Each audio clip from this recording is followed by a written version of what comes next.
Welcome to another firefly beading tutorial. Today I'm going to show you how to use some fold over satin ends, also known as leather ends or just fold over crimps. This is kind of what they look like, and I've went ahead and attached some clasps to them. I'm also using Rattail here, which is basically 2mm satin cording.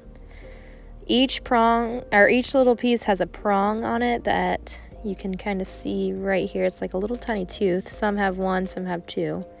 But what you're going to do is you're going to lay your cording inside, right at the edge, bring it up to the edge, and then fold over with a pair of chain nose pliers on one side, and then come over and fold over with the other side.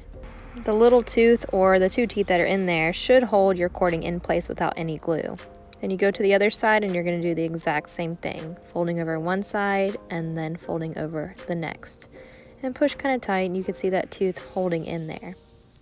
This works great for the satin cording like this, or you can even use wax cording or any other cording really. I'm going to show you on the next piece here how to use two cords, and this is with leather using our same fold over pieces here with the clasp pre-attached. You can attach a clasp later though.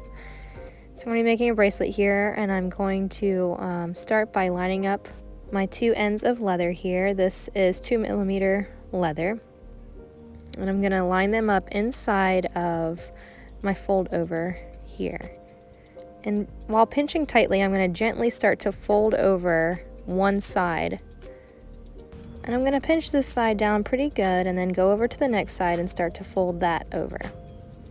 So it looks kind of like this. And I'm going to continue to pinch from the top and then come in from the side and kind of just give a gentle squeeze. And then continue to smash from the top so that everything looks kind of even and it looks similar to this. I'm going to repeat the same thing to the other side after I measure how long I would like my bracelet. You can always add a dab of E6000 or some kind of glue inside of these prongs as you work before you fold them over, but in the end you should have two similar working pieces on either end and a wearable piece of jewelry. We hope you enjoyed this quick tutorial. Please hit like or subscribe to our channel to learn more techniques like this. Thank you, and happy beading from us at Firefly.